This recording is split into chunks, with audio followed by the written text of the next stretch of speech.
Hello everybody and welcome back to another match review where I am in a better mood and I am in a different place. I am currently in Dubai on a performing job, so that is why the setup is a bit different. I'm in a hotel room, and as always, before we get on to the match review, remember to press the like button, press the subscribe button, leave a comment with your thoughts on the game and on the video itself. Leaving a like and hitting the subscribe button really help me out more than you can even imagine, and they're both free. You can always unsubscribe later if you want to. So thanks very much in advance, and let's get on with the review.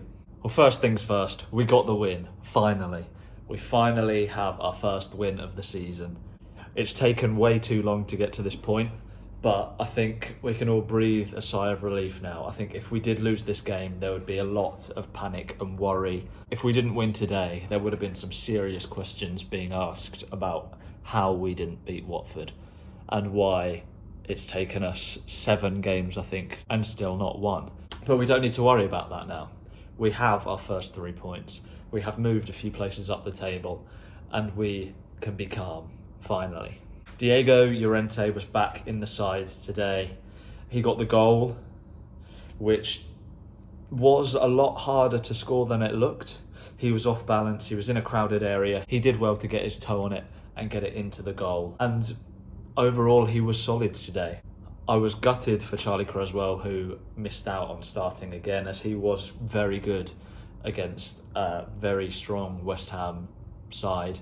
He did very well, he did himself proud.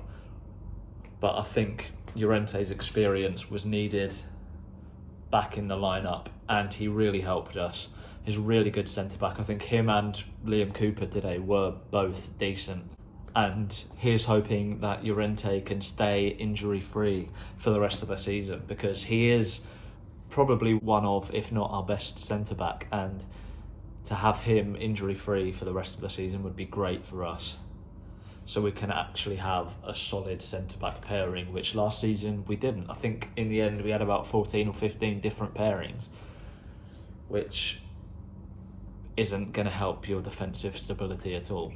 On the topic of defence, Junior Firpo was a lot better today.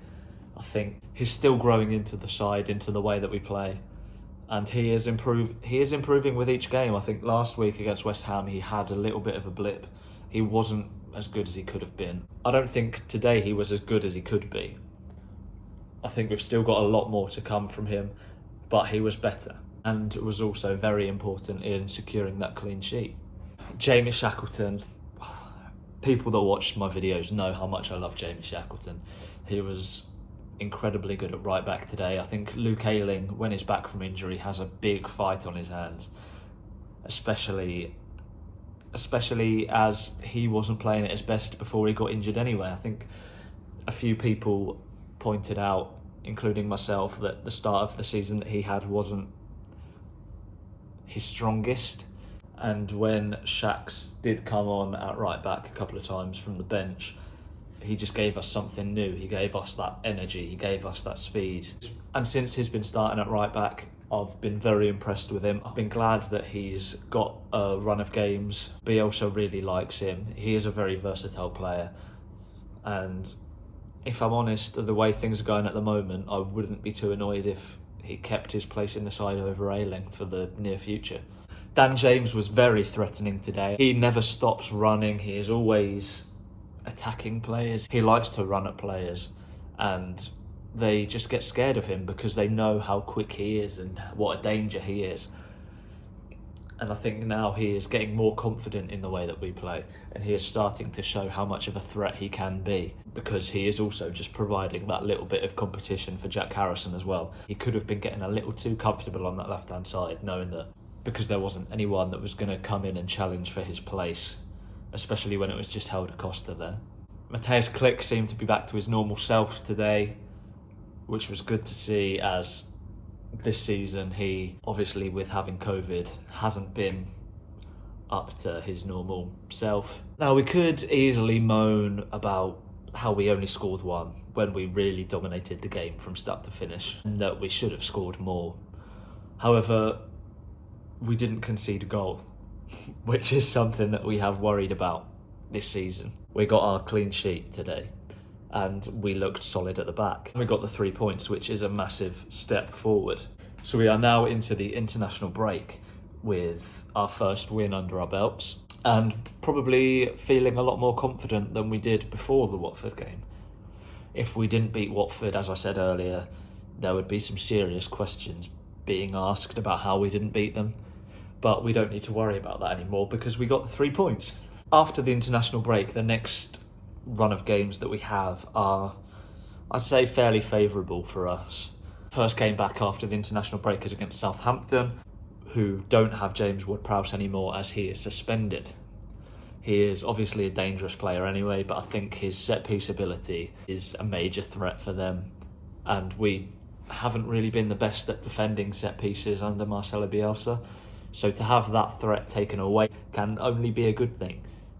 And it does give me more confidence that we can get a win, if not something, out of that game. So the next games in the league are Southampton, Wolves and Norwich, with Arsenal thrown in the Carabao Cup there somewhere. I think we should be getting 7 points minimum from that, maybe even all 9. I think we should be beating Norwich. I think Southampton, now that they don't have James Ward-Prowse, we should be winning. And then Wolves could be a 50-50, maybe that's the draw. Maybe on our day, if we're feeling confident, we should win that. But as I said at the beginning, we can all breathe easier now that we have our win. We don't need to worry about where is our first win going to come from. We have it. We don't need to worry. Breathe. Everyone can calm down a little bit more into the international break. We can have this week to stop stressing and then hopefully back it up with 3 more wins in the league in the next 3 games, and maybe even beating Arsenal in the Cup would be nice, wouldn't it? Which I believe would take us into the quarter-finals of the Carabao Cup. So thank you everyone for watching this video. It's a little bit shorter than normal, but as always, like the video, hit the subscribe button, leave a comment, give it a share if you want to. I'd really appreciate that. But thank you very much for watching, and I will see you in the coming week with another video, maybe something a little bit different than a match review. Who knows? But thanks for watching, and I will see you in the next one.